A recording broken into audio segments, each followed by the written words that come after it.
Hello friends, अस्सलाम वालेकुम। Welcome to my YouTube channel life reality. दोस्तों, बरतानिया यानी यूके में आपको कई कब्रिस्तानों में ऐसी कब्रें मिलेंगी जो कि पिंजरे में बंद हुई हैं। लेकिन ऐसा क्यों है? इसके पीछे एक कहानी है जिसके लिए हमें 200 साल पीछे जाना पड़ेगा। अर्ली 19th सेंचुरी में बरतानिया में मेडिकल स्टूडेंट्स को इंसानी लाशों की ज़रूरत होती थी ताकि ये इस पर स्टडी कर सकें।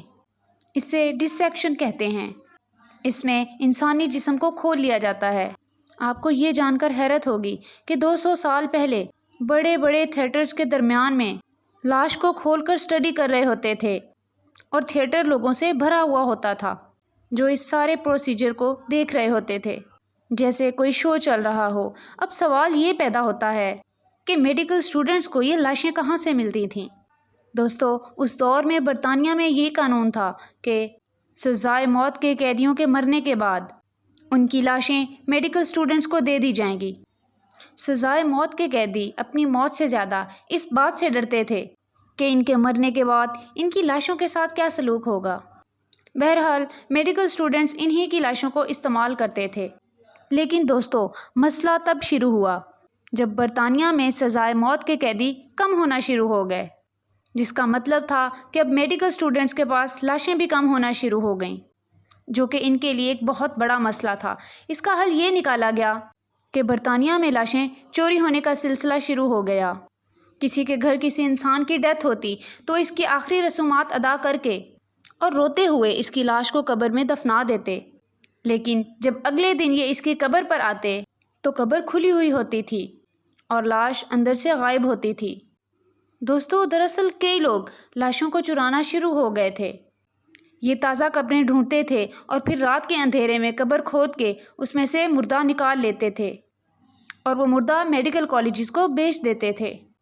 इस काम के इनको अच्छे खासे पैसे मिलते थे। 200 साल पहले बरतानिया में ये एक अच्छा खासा बिजनेस बन गया था। आपको ये जानकर हैरत होगी कि ये इल्लीगल नहीं था, क्योंकि इंसान की लाश को किसी की प्रॉपर्टी समझा नहीं जाता था। इसीलिए ऐसे लोगों को गिरफ्तार करने का भी कोई फ़ायदा नहीं था, क्योंकि अदालत इन लोगों को छोड़ देती थी। पुलिस बेबस थी और कुछ नहीं कर सकती थी। दोस्तों, आप सोचें कि किसी इंसान पे क्या गुजरती होगी जब उसके प्यारे की लाश अगले ही दिन कब्र से गायब हो चुकी होगी। लोग बहुत परेशान रहने लगे थे, इसीलिए इन्होंने कुछ इसके हल ढूंढे। कुछ लोगों ने तो कब्रिस्तान में वॉच टावर बना दिए थे, जहां हर वक्त कोई गार्ड मौजूद होता था जो हर वक्त कब्रिस्तान पर नज़र रखता था। लेकिन कुछ लोगों के पास एक और आइडिया था और उन्होंने अपने प्यारों की लाशें चोरी होने से बचाने के लिए कुछ लोग कब्रों को पिंजरों में बंद करना शुरू हो गए और कब्रों के ऊपर लोहे के पिंजरे बना दिए जाते थे ताकि कोई भी इन कब्रों को खोल ना सके। जो लोग पिंजरे अफोर्ड नहीं कर सकते थे वो कब्रों के ऊपर भारी पत्थर रख देते थे कि शायद इनके प्यारे की लाश चोरी होने से बच जाए। ये वही कब्रें हैं, इनको मोर्ग सेफ कहा जाता है। लेकिन दोस्तों, लाशें चोरी करने वाले लोग यहाँ भी नहीं रुके। इन लोगों ने हॉस्पिटल्स और यहाँ तक के लोगों के घरों से भी लाशें चोरी करना शुरू कर दी। दोस्तों, 1828 में सिर्फ लंदन शहर में 200 से ज़ायद लाशें चुराने वाले चोर मौजूद थे और फिर हालात और भी बिगड़ गए। चोरी से बात कत्ल तक पहुंच गई। लोगों को उनकी लाश के लिए कत्ल कर दिया जाता था। बरतानिया में लोग बहुत ज़्यादा खौफजदा हो चुके थे।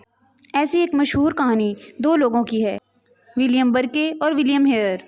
दोनों बहुत ख़तरनाक कातिल थे। ये दोनों दोस्त थे और स्कॉटलैंड में मजदूरी करते थे। स्कॉटलैंड में एक मेडिकल स्कूल है जिसका नाम एडिनबरा मेडिकल स्कूल है। ये दोनों इस स्कूल को लाशें फराहम करते थे, लेकिन किसी को ये नहीं पता था कि ये लाशें लाते कहाँ से हैं। दोस्तों, विलियम बर्के ने अपने घर का एक कमरा एक आदमी को किराए पे दिया हुआ था। इस आदमी की इसी कमरे में मौत हो गई थी। विलियम ने इसकी लाश को ही बेच डाला था, जिसके इसे अच्छे खासे पैसे मिले थे और यहीं से इसके जहन में लाशें बेचने का ये आइडिया आ गया। इसने अपने दोस्त विलियम हेयर के साथ मिलकर 16 लोगों को कत्ल किया था, सिर्फ इसलिए ताकि इनकी लाशों को मेडिकल कॉलेजेस में बेचा जा सके। दोस्तों, वक्त के साथ साथ ऐसे लोगों के ख़िलाफ़ बरतानिया में बहुत सख्त कार्रवाई की जाने लगी और सख्त कानून नाफिज हो गया और लाशें बेचने का ये सिलसिला ख़त्म हो गया। لیکن آج بھی پنجرے میں بند یہ قبریں 200 سال پہلے کی یاد دلاتی ہیں، جب برطانیہ میں قبروں سے لاشیں چرانا ایک عام سی بات بن گئی تھی۔ امید ہے دوستو میری آج کی ویڈیو آپ کو بہت پسند آئی ہوگی۔ مزید اس طرح کی ویڈیوز جاننے کے لیے میرے چینل کو لائک اور سبسکرائب کر دیں۔ تھینک یو سو مچ۔ اللہ حافظ۔